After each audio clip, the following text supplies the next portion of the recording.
Physics portion 2023 जो paper cancel था उसके आखिरी 4 MCQs रहते थे, एडिटिंग में वो अपलोड ना हो पाए, उसको डिस्कस कर रहा हूँ। हमने 50 MCQs पढ़े थे फिजिक्स पोर्शन के। ये है ऑब्जेक्टिव नंबर 51।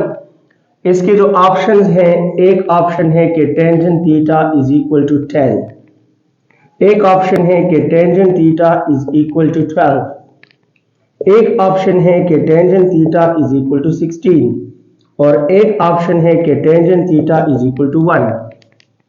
इनमें से कौन सा ऑप्शन ठीक है? लेकिन क्वेश्चन क्या है?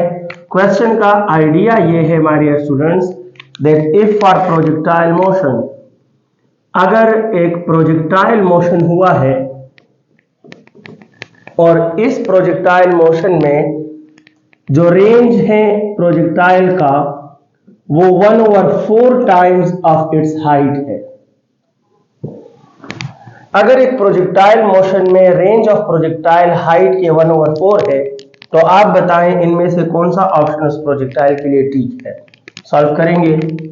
हमें गिवन ये है कि range is equal to 1/4 times of height. 1/4 times of height. Range का फार्मूला होता है v² into sine of 2 theta divide by g. ये 1/4 कंडीशन में गिवन है और हाइट का फार्मूला है v² sine square theta divide by 2g। ये g और g तो कैंसिल हो जाते हैं, 4 2s are 8 बनेगा, v² और v² भी कैंसिल। आप जानते हैं कि sine of 2 theta can be replaced by 2 cos theta into sine theta and it is equal to 4 2s are 8, 1/8 और साइन स्क्वायर थीटा मीन्स के sine theta multiply by sine theta. अब sine theta और sine theta cancel हो जाते हैं, बिल्कुल हो जाते हैं। ये 8 इधर डिवाइड है, इधर आकर मल्टीप्लाई हो जाएगा तो ये 16 बन जाएगा। cos उस तरफ जाएगा तो it will be sine theta by cos of theta.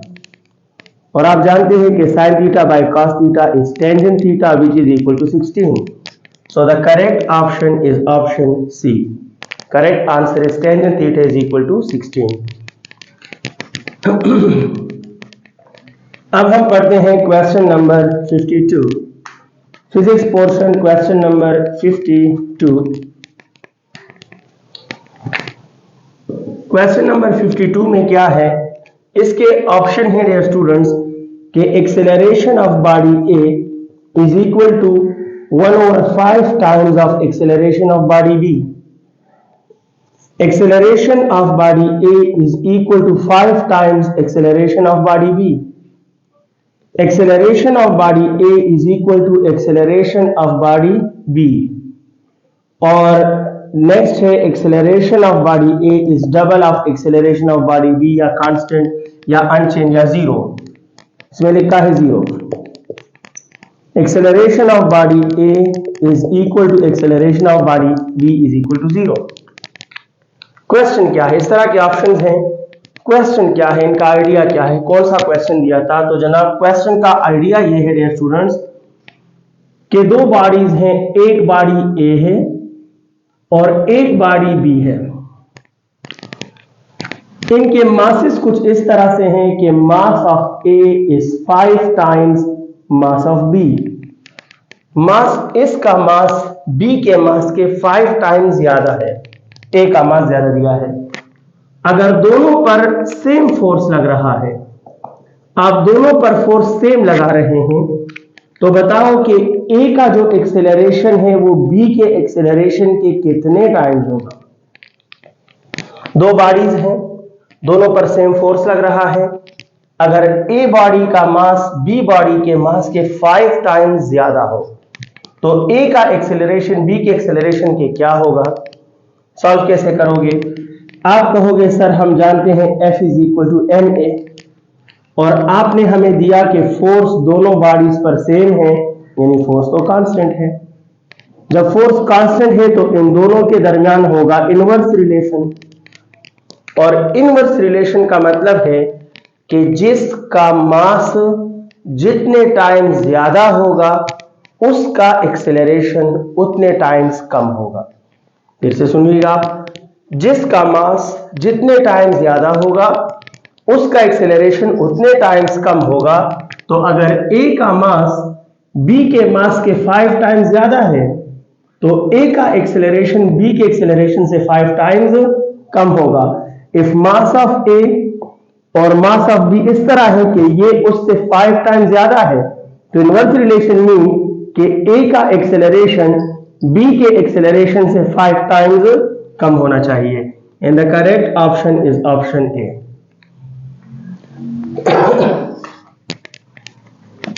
हमारा नेक्स्ट क्वेश्चन है क्वेश्चन नंबर 53।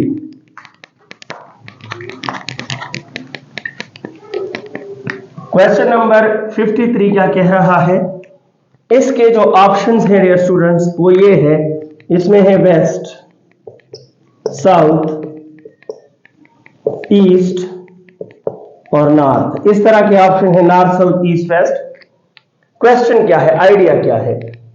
आइडिया ये है कि एक बॉडी है, ये बॉडी है और इस बॉडी का इनिशियल लोकेशन है जहां भी है, लेकिन ये अपने इनिशियल लोकेशन से 15 मीटर नॉर्थ की तरफ गई है।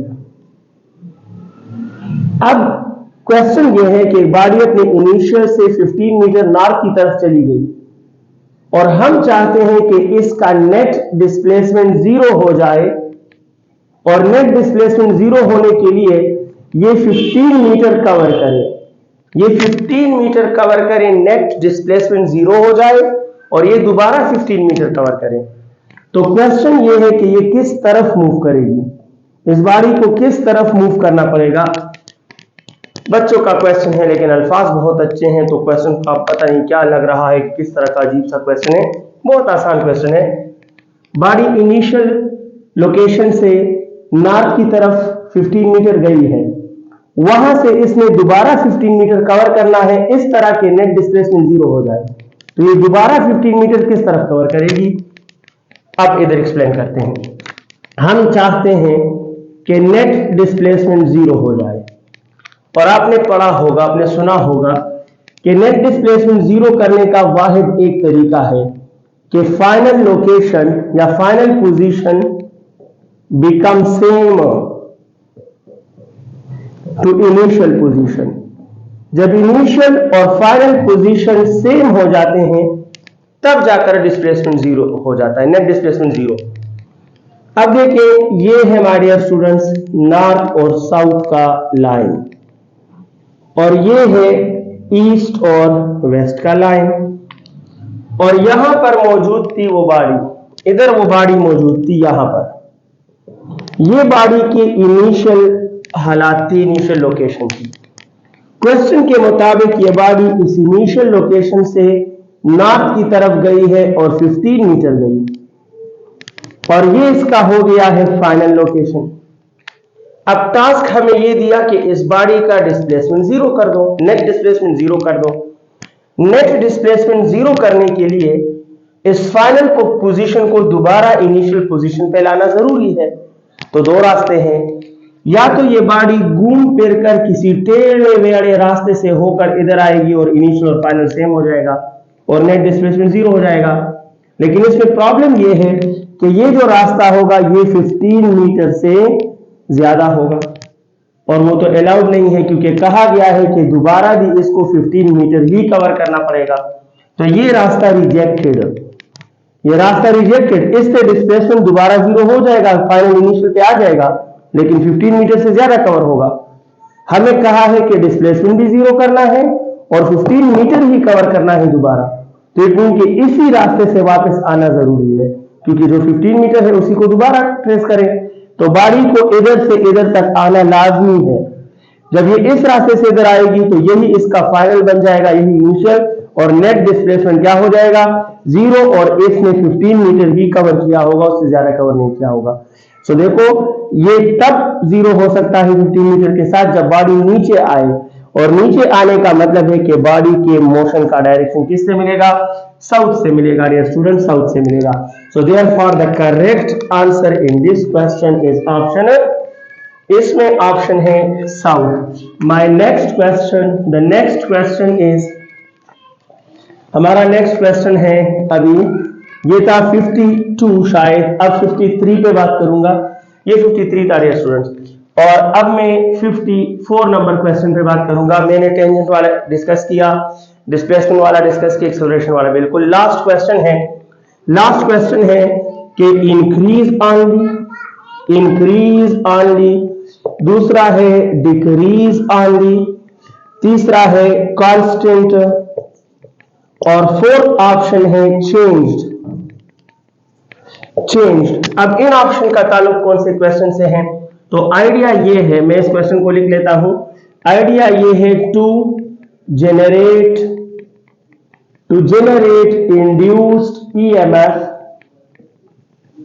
in a coil, the magnetic flux must be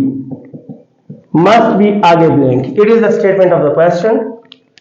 किसी कॉइल में इंड्यूस्ड ईएमएफ पैदा करने के लिए मैग्नेटिक फ्लक्स का क्या होना जरूरी है? सिर्फ इंक्रीज होना, सिर्फ डिक्रीज होना, कांस्टेंट रहना, या चेंज होना? तो जनाब ये ऑप्शन तो बिल्कुल गलत है, क्योंकि जब तक मैग्नेटिक फ्लक्स कांस्टेंट है ईएमएफ पैदा ही नहीं होता, because we know that EMF is equal to n delta phi divided by delta t। अब देखो फैराडे लॉ में यहां लिखता है चेंज इन फ्लक्स, तो ये चेंज इसके साथ कभी भी सिर्फ इंक्रीज या सिर्फ डिक्रीज नहीं आया, और चेंज इंक्रीज भी हो सकता है और चेंज डिक्रीज भी हो सकता है।